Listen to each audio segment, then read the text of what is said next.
Hello viewers, welcome back to shine your mind. Bible పరంగా అలాగే Christians పరంగా కొన్ని అంశాలు అపార్థాలకు దారితీస్తాయి. వాటిలో విగ్రహాలకు అర్పించే ప్రసాదాలు క్రైస్తవులు తీసుకోకపోవడం, దశమ భాగాలు ప్రేయర్ ఆయిల్తో స్వస్థపరచడం, ఇవన్నీ అపార్థాలకు దారి తీస్తే బైబిల్ పరంగా యూదా తామారు రిలేషను, లోతు కుమార్తెల పాపం, ఇలా కొన్ని అపోహలు ఉన్నాయి. వీటన్నిటి గురించి ఒక్కొక్క వీడియోగా క్లారిఫికేషన్ ఇస్తాను. ఈరోజు మృతులను పాతి పెట్టుకుననిమ్ము అనే అంశం గురించి మాట్లాడుకుందాం. సాధారణంగా ఈ వాక్యాన్ని కొంతమంది ఎలా అర్థం చేసుకుంటారంటే, ఒక తండ్రి చనిపోతే అతని అంత్యక్రియలు చేయడానికి కూడా యేసు ప్రభు శిష్యునికి పర్మిషన్ ఇవ్వలేదు అని భావిస్తారు. అలా భావించి తప్పుగా అర్థం చేసుకొని బైబిల్ని ద్వేషించే వారిలో మా అన్నయ్య కూడా ఒకరు. సో ఇటువంటి భావజాలంలో ఎవరైనా ఉంటే వారికి క్లారిటీ ఇవ్వడమే ఈ వీడియో యొక్క ముఖ్య ఉద్దేశం. బైబిల్లో దీని గురించి 2 సార్లు రాయబడింది.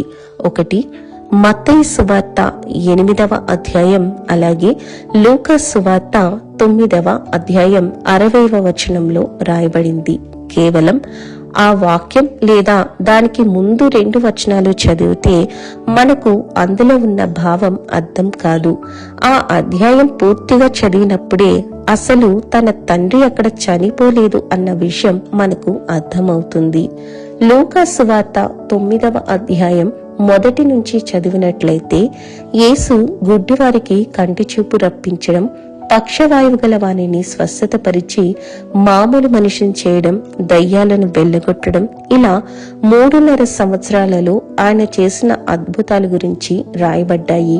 యేసు చేస్తున్న ఈ అద్భుతాలు ప్రజలలో అలా వ్యాప్తి చెందుతూ ఆయన ఏదైనా ఒక ప్రదేశానికి వస్తున్నారు అన్న సమాచారం తెలిసినప్పుడు ప్రత్యేకించి యేసు ప్రభుని చూడడం కోసం మాత్రమే జనాలు దూర ప్రాంతాల నుండి కూడా వచ్చేవారు.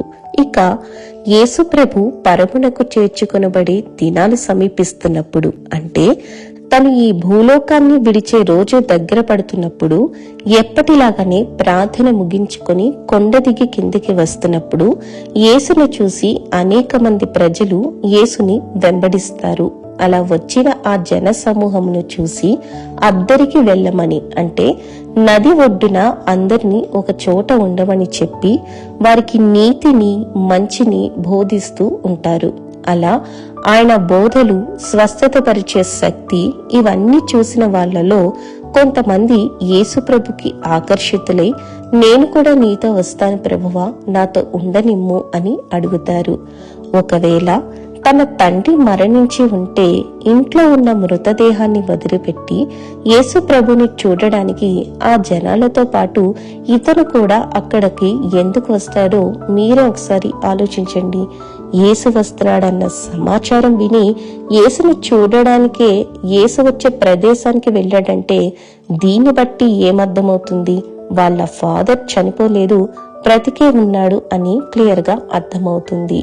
అలా యేసును చూడడానికి వెంబడించడానికి వచ్చిన జనులలో మొదట ఒక శాస్త్రి వచ్చి, నువ్వు ఎక్కడికి వెళ్ళినా నేను నీతో పాటు వస్తాను ప్రభువా అని చెప్పినప్పుడు, ఈ లోకంలో నక్కలకు, ఆకాశ పక్షులకైనా నివాస స్థలం ఉంది కానీ నాకు తల వాల్చుకునేటకైనాను స్థలం లేదు అని బదులు ఇస్తాడు. అంటే తనకంటూ ఒక ఇల్లు, ఆశ్రయం అనేది లేదు.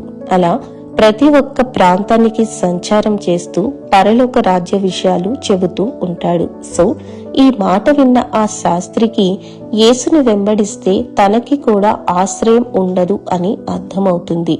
అయినా గాని యేసుని వెంబడించాడా లేక ఆ మాట విని తన నిర్ణయం మార్చుకున్నాడా అనేది బైబిల్లో రాయబడలేదు. అయితే ఆ తరువాత యేసు ప్రభు ఇంకొకరితో, నన్ను వెంబడించు, నాతో పాటు వెంటరమ్మని చెబుతాడు.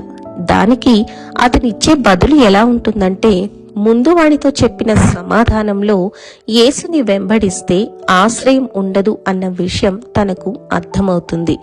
అయినా గాని నేను వస్తాను, కానీ ఇప్పుడు కాదు, నా తండ్రిని పాతిపెట్టుటకు నాకు సెలవివ్వు, ఆ తర్వాత నేను నిన్ను వెంబడిస్తాను అని బదులు పలుకుతాడు. అంటే నా తండ్రి కాలం చేసిన తరువాత కొడుకుగా నా బాధ్యత నేను పూర్తి చేసి, బహుశా అప్పటికి తన తల్లి మరణించి ఉండొచ్చు, ఇంకా మిగిలింది తండ్రి బాధ్యతే కావచ్చు. సో నా తండ్రి బాధ్యత నాకు తీరిన తరువాత అప్పుడు నిన్ను వెంబడిస్తాను, ఇప్పటికైతే నేను నిన్ను వెంబడించలేను, ఈ బాధ్యతను నేను స్వీకరించలేను అని అర్థం ఇక్కడ. ఇంకా బాగా చెప్పాలంటే ఎగ్జాంపుల్గా ఇంకెప్పుడు పెళ్లి చేసుకుంటాం అని కామన్గా కొంతమందిని అడుగుతాం కదా, అప్పుడు వాళ్ళు ఇంకొంచెం టైం పడుతుంది, కెరియర్లో సెటిల్ అవ్వాలి, మంచి జాబ్ రావాలి, ఇవన్నీ ఫుల్ఫిల్ అయిన తర్వాత అప్పుడు మ్యారేజ్ చేసుకుంటాను అని వాళ్ళు సమాధానం చెప్తారు కదా, లైక్ అలా అన్నమాట. కానీ అప్పటి వరకు యేసు ప్రభు ఈ భూమి మీద ఉండరు, తన పరలోకానికి సమీపించే రోజులు దగ్గర పడ్డాయి. లూకా సువార్త 9వ అధ్యాయం 51వ వచనం.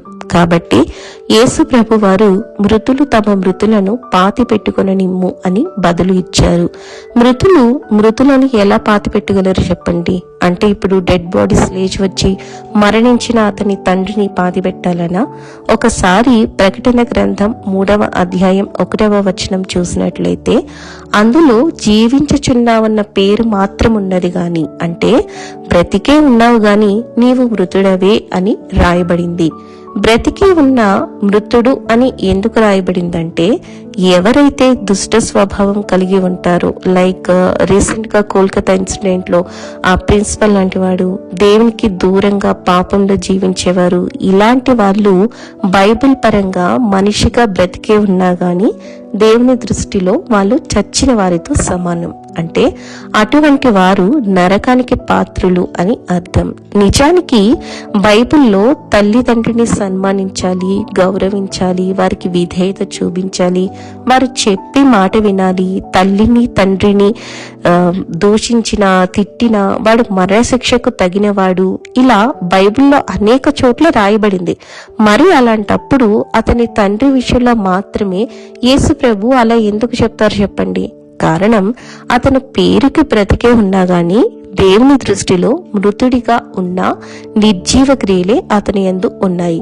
ఒక పర్సన్ అతను ఏం నేరం చేశాడో చెప్పకుండా సైబర్ క్రైమ్ కింద అరెస్ట్ చేయబడ్డాడు అనే టైటిల్ మనం చూసామనుకోండి, అది ఆన్లైన్ మనీ థెఫ్టింగ్ కావచ్చు, లేదా ఫోటో మాఫింగ్ చేసి బ్లాక్మెయిల్ చేయడం కావచ్చు, అశ్లీల చిత్రాలు కావచ్చు, ఇవన్నీ సైబర్ క్రైమ్ అండర్లోకి వస్తాయని మనకి ఒక అవగాహన ఉంది.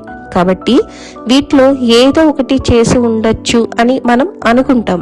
అలాగే బైబిల్లో ఆ వ్యక్తి మృతుడు అని దేవుని చేత తీర్పు పొందాడు అంటే అతను ఏ పాపం చేశాడు అనేది రాయకపోయినా మృతుడు అని పొందుకున్న పదాన్ని బట్టి అతను చెడ్డ కార్యాలు, పాపాలు చేశాడు అని బైబిల్ పరంగా అర్థం వస్తుంది.